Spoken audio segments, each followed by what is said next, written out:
नमस्कार पेंशन धारकों, सभी साथियों, सांवला गुरु न्यूज में आपका स्वागत है। हमेशा पल पल की खबरें सुनने के लिए चैनल को सब्सक्राइब करें और बेल आइकन दबाएं ताकि हम खबर रिलीज करें तो आप तक खबर पहुंच सके। चलो खबर का सिलसिला शुरू करते हैं। खबर सुनिए। डॉक्टर पेंशन भोगी संगठनों की मांग को लेकर 33वीं स्कॉवा की बैठक दिनांक 22 फरवरी 2024 को नई दिल्ली विज्ञान भवन में आयोजित की गई थी। इस बैठक में पेंशन भोगी संगठनों के साथ साथ केंद्रीय मंत्री डॉक्टर जितेंद्र सिंह और केंद्र सरकार के विभिन्न विभागों के प्रतिनिधि मंडलों ने भाग लिया। इस मीटिंग में क्या क्या हुआ, कौन कौन से मुद्दों के ऊपर मुहर लगी, कौन कौन से मुद्दे खारिज किए गए, इसके मिनट्स केंद्र सरकार की तरफ से दिनांक 3 अप्रैल 2024 को जारी कर दिए गए और इसको सभी पेंशन भोगी संगठनों के प्रतिनिधियों को भेज दिया गया है। तो साथियों, स्क्रीन पर दिखाई दे रहा है, पॉइंटों को ध्यान से सुने। नंबर 1, पेंशन धारकों का हेल्थ चेकअप। नंबर 2, 65 साल से मिले 5% अतिरिक्त पेंशन का फायदा। नंबर 3, FMA में बढ़ोतरी। नंबर 4, फैमिली पेंशन धारकों के लिए फिक्स मेडिकल अलाउंस की मंजूरी। नंबर 5, रेलवे किराए में पेंशन धारकों सीनियर सिटीजन को मिले छूट। नंबर 6, 30 जून 31 दिसंबर को रिटायर कर्मियों को 1 इंक्रीमेंट का फायदा। इस बैठक में पेंशन भोगी संगठनों की विभिन्न मांगों के ऊपर चर्चा की गई और इसमें से कुछ मुद्दों को माना गया और कुछ मुद्दों के ऊपर पुनः विचार करने की सहमति बनी, साथ ही कुछ मुद्दों को खारिज कर दिया गया। तो चलिए विस्तार में जान लेते हैं कुछ खास मुद्दों के बारे में जिन पर केंद्र सरकार के विभिन्न मंत्रालयों ने क्या निर्णय लिया। इस बैठक में पेंशन भोगी संगठनों ने मांग किया था कि पेंशन भोगियों के लिए आवधिक हेल्थ चेकअप 6 महीने में या साल में एक बार आयोजित किया जाए। पेंशन भोगी संगठनों ने समय समय पर हेल्थ चेकअप करने की, इस पर स्वास्थ्य एवं परिवार कल्याण मंत्रालय के प्रतिनिधियों ने बताया कि पेंशन भोगियों को साल में एक बार हेल्थ चेकअप कराने की छूट दी जाती है। हेल्थ चेकअप कराने के इच्छुक पेंशन भोगी CGHS से सूचीबद्ध अस्पताल में चेकअप के लिए CGHS वेलनेस सेंटर के CMO से रेफरल ले सकते हैं। अगर इससे संबंधित किसी पेंशन भोगी को कोई भी शिकायत है तो वे लोकल एडवाइजरी कमेटी के समक्ष अपनी शिकायत दर्ज करा सकते हैं। पेंशन भोगी संगठनों ने मांग उठाया था कि पेंशन भोगियों की पेंशन में अतिरिक्त पेंशन बढ़ोतरी का फायदा 65 साल से ही दिया जाए। 65 साल पर 5%, 70 साल पर 10%, 75 साल पर 15% और 80 साल पर 20% इस प्रकार से एडिशनल पेंशन का फायदा दिया जाए। हर 5 साल पर 5% की बढ़ोतरी किया जाए। इस पर DOPW के जॉइंट सेक्रेटरी ने बताया कि इस मुद्दे के ऊपर डिपार्टमेंट ऑफ इकोनॉमिक अफेयर का सुझाव मांगा गया था। इस पर उन्होंने कहा कि अगर यह प्रपोजल स्वीकार किया जाता है तो सरकार की फाइनेंशियल कंडीशन बिगड़ सकती है। साथ ही राज्य सरकारों के पेंशन भोगी भी इस तरह की डिमांड रखेंगे, जिसकी वजह से वित्तीय बाधाएं आ सकती हैं। इसलिए इसको स्वीकार नहीं किया जा सकता। जॉइंट सेक्रेटरी के इस दलील के बाद पेंशन भोगी संगठनों ने इस मांग के ऊपर फिर से विचार करने का अनुरोध किया। नॉन CGHS एरिया में रहने वाले पेंशन धारकों के फिक्स मेडिकल अलाउंस में बढ़ोतरी का भी मुद्दा इस बैठक में उठाया गया। फिक्स मेडिकल अलाउंस अभी 1000 रुपए है, जिसमें बढ़ोतरी किए जाने की मांग की गई थी। पेंशन भोगी संगठनों का कहना था कि मात्र 1000 रुपए में दवाओं की जरूरतें पूरी नहीं की जा सकती, इसलिए इसको तत्काल 1000 रुपए से बढ़ा के 3000 रुपए किया जाए। इस पर जॉइंट सेक्रेटरी ने कहा कि इस मुद्दे का परिरक्षण budget division of department of economic affair एवं डिपार्टमेंट ऑफ एक्सपेंडिचर के साथ किया गया और यहाँ पर इनका कहना है कि 7वें CPC की सिफारिश के अनुसार 1 जुलाई 2017 से फिक्स मेडिकल अलाउंस 1000 रुपए सुधारित किया गया है। ऐसे में फिर से इसको बढ़ाया नहीं जाएगा। यहाँ पर पेंशन भोगी संगठनों ने रेलवे बोर्ड के प्रतिनिधियों से मांग किया कि जिनको फैमिली पेंशन मिलती है, ऐसे विधवा, तलाकशुदा और अविवाहित बेटियों को भी फिक्स मेडिकल अलाउंस का फायदा दिया जाना चाहिए।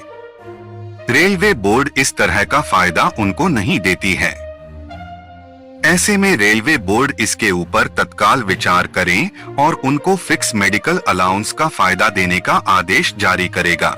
इस पर रेलवे बोर्ड ने कहा कि फिक्स मेडिकल का अलाउंस का फायदा पेंशन धारकों के साथ ही साथ सभी फैमिली पेंशन भोगियों को दिया जाता है। जब से रेलवे बोर्ड की तरफ से उम्मीद यह सिस्टम लॉन्च किया गया है, तब से यह समस्या देखने को मिल रही है।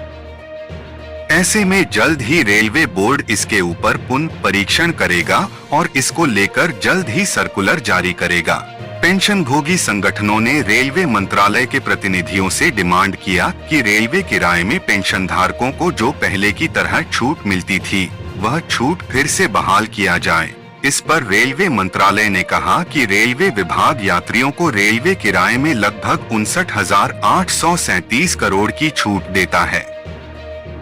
अगर प्रति व्यक्ति देखा जाए तो 53% की छूट रेलवे यात्रा में दी जाती है। दिव्यांग यात्रियों, विद्यार्थियों और रोगियों को छूट का लाभ दिया जाता है। उसके बाद रेलवे प्रतिनिधि ने कहा कि वर्तमान की स्थिति में पेंशन धारकों और सीनियर सिटीजन के लिए इस बैठक में नोशन इंक्रीमेंट का मुद्दा भी उठाया गया।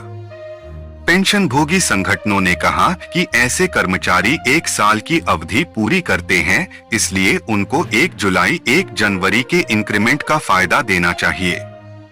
सुप्रीम कोर्ट ने भी अपने फैसले में ऐसे कर्मचारियों के पक्ष में फैसला दिया था। इस पर डॉक्ट के प्रतिनिधियों ने कहा कि सरकारी कर्मचारी को वेतन वृद्धि की तारीख पर सेवा में होना चाहिए। उन्होंने आगे कहा कि इस मौजूदा नियमों में संशोधन करने की मांग की गई थी और इस मुद्दे को डिपार्टमेंट ऑफ एक्सपेंडिचर के साथ उठाया गया था। अब इस मुद्दे को लेकर अटॉर्नी जनरल के साथ पुनः विचार किया जाएगा और जल्द ही इंक्रीमेंट देने का आदेश जारी किया जाएगा। पेंशन धारकों की सुविधा के लिए केंद्र सरकार ने सीपेंग्राम्स पोर्टल और पेंशन अदालत की शुरुआत की थी, जिसके माध्यम से देश के लाखों पेंशन भोगी अपनी पेंशन को बढ़वा रहे हैं और लाखों रुपए का बकाया एरियर प्राप्त कर रहे हैं। अगर आपको भी लगता है कि मेरी पेंशन कम बनी है और अरियर नहीं मिला है, तो ऐसे में आप भी अपनी पेंशन को बढ़वा सकते हैं और लाखों रुपए का एरियर प्राप्त कर सकते हैं। ऐसे ही कुछ केस हम देखेंगे जिन्होंने सीपेंग्राम्स पोर्टल के माध्यम से अपना पेंशन और क्लेम प्राप्त किया।